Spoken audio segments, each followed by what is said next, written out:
Hi, I'm Gunn. This is my review of 1987's The Running Man, directed by Paul Michael Glaser, starring Arnold Schwarzenegger, María, Conchita, Alonso, and Richard Dawson. This movie is about a falsely convicted criminal, Arnold right here, and his group of friends who also escaped the prison with him.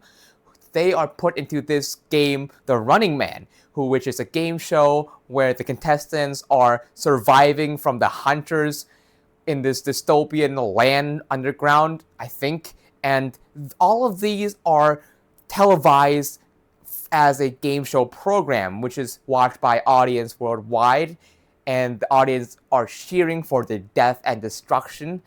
And it's like this hysteria, dystopia sets in the future year of 2017. Now, I have to say that right off the bat, there's a pretty good amount of in-your-face social commentary, which is present at pretty much every single dystopian movie out there. The movie depicts how the media can be corrupt and how it can manipulate the audience and people to believe what the media wants them to believe, and how the people who watches them will sheepishly follow them without a second thought. While behind the scenes, the higher-ups are doing this dirty work, doing more corrupt stuff, while the facade they put up at the front is this happy, jolly freedom land.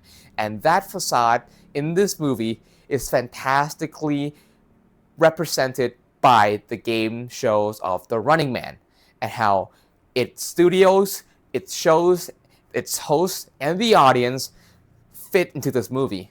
I really like the show's atmosphere of this false euphoria and false joy and hope conveyed into the audience, because we know that all of this is a fake facade, right? So I really think they nailed it.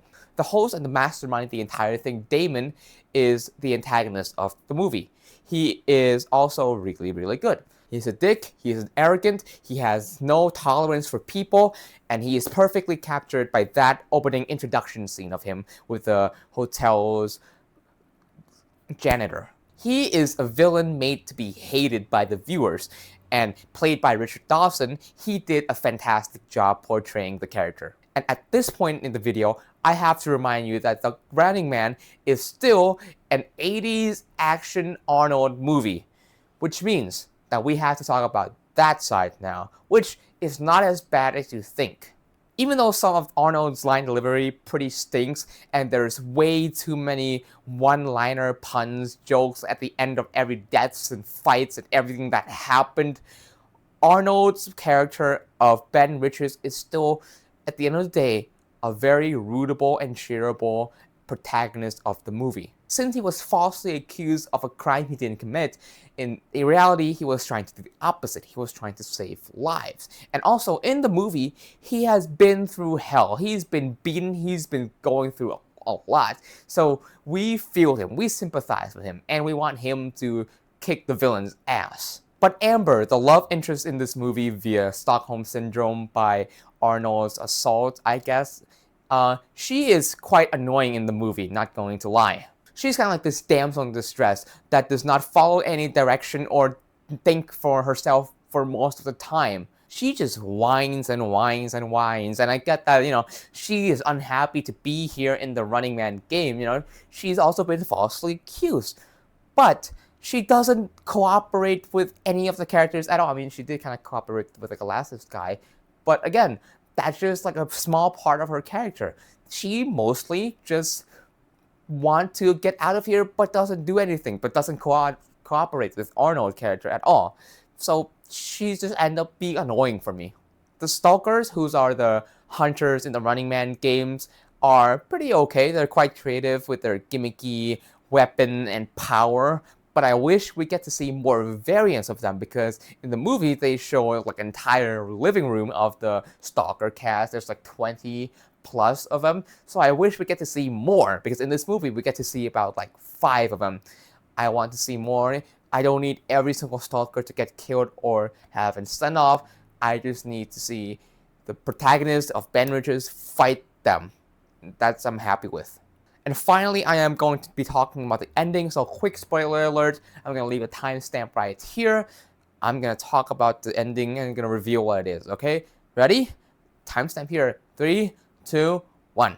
For me, the ending is quite uninspired. It just pops out of nowhere. The crew Arnold, Ben Richards, and the crew, they just suddenly popped up into the stage. There's no build up to it. There's no like big fight with the guards or anything. They just showed up. How? I forgot. But yeah, they showed up with their guns and stuff, and they just started shooting down the I guess the security guards in the stage, not the audience though. So in the end, it became an Arnold with big guns shooting at an army type of scene in the movie. Real creative. It felt out of place because the rest of the movie, especially when it's actions, it introduces the elements of weapon and the villain, the stalkers, right? They have their own unique charm. But here, it's just copy and paste from Arnold fights an army formula. You know what I mean? But hey, Damon's death is pretty darn satisfying. So overall, I really like the premise and the material from the book. And while I do think that this 1987's movie does the material and premise justice, they did quite well. Especially my compliments in the first half of the video. I quite like it. It's still stuck inside this 80s Arnold action movie.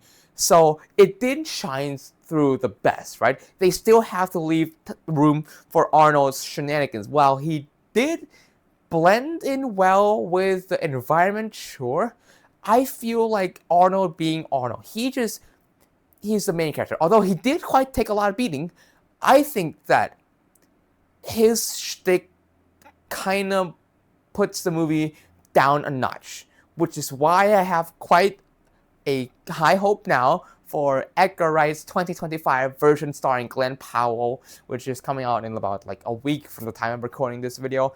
I expect Glenn Powell to be way more likable than Arnold's portrait of Ben Richards. I think Glenn Powell has more charisma and has a better chance of pulling it off. And I think Edgar Wright's directing style might bring more charm to it.